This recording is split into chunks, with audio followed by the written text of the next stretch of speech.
নমস্কার বন্ধুরা, আমি নীলিমা কুকিং শো থেকে আজ বানাতে চলেছি। এই যে আমি বাজার থেকে কুঁদরি নিয়ে এসেছি। এই কুঁদরি ভাজবো, কি করে ভাজি আপনারা সাথে থেকে দেখতে থাকুন। এই সঙ্গে আমার পেঁয়াজ লাগবে, আমি এগুলো এখন কেটে আগে রেডি করছি।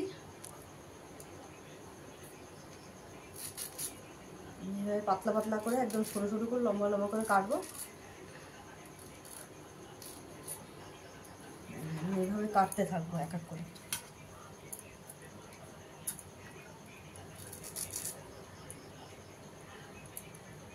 আমি একদম ধুয়ে টুয়ে রেডি করে নিয়েছি। কেটে ধোয়া যায় না, ওই জন্য গোটা ধুয়ে নিয়েছি আমি ভালো করে।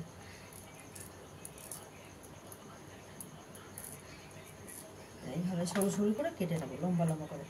এগুলো সব সরু। বন্ধুরা, আমি কড়াই বসিয়ে দিয়েছি। এবার দিয়ে দেবো পরিমাণ মতন তেল কুঁদরি ভাজার।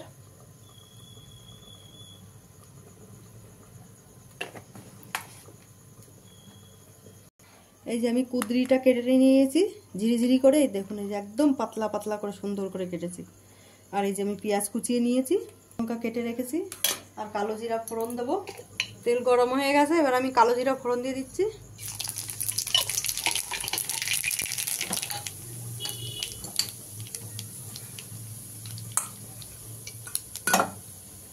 তেলের মধ্যে কাঁচা লঙ্কা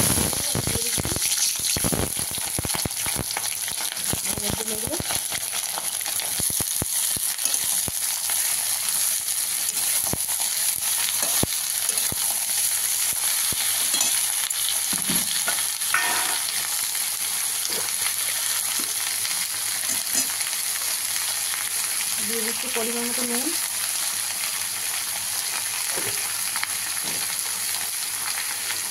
দিয়ে দেবো পরিমাণ মতো হলুদ গুঁড়ো,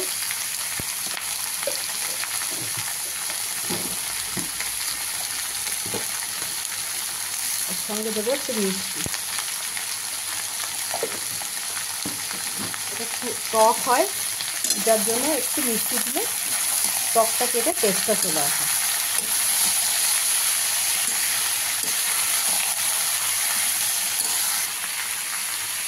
দিয়ে দিলাম ঢাকা, সিমে করে দিলাম। দেখুন বন্ধুরা, প্রায় ভাজা হয়ে এসছে, আর একটু হবে, আর একটু হলেই আমি নামিয়ে দেবো, আর একটু লাল লাল হবে।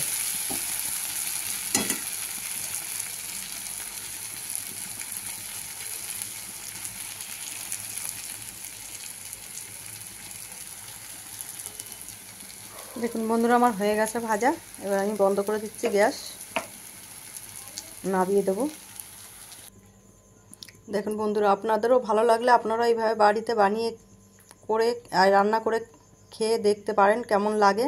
আর নীলিমা কুকিং শোটিকে ইউটিউবে আপনারা সাবস্ক্রাইব, লাইক, কমেন্ট, শেয়ার করে দেবেন। আর ফেসবুকের বন্ধুরা আপনারাও লাইক, কমেন্ট, শেয়ার করে দেবেন। আর নীলিমা কুকিং শো বলে পেজ খোলা আছে, সেখানে ফলো করে লাইক, কমেন্ট, শেয়ার করে দেবেন। কমেন্ট করে জানাবেন আপনাদের ভালো লাগলো কি লাগলো না।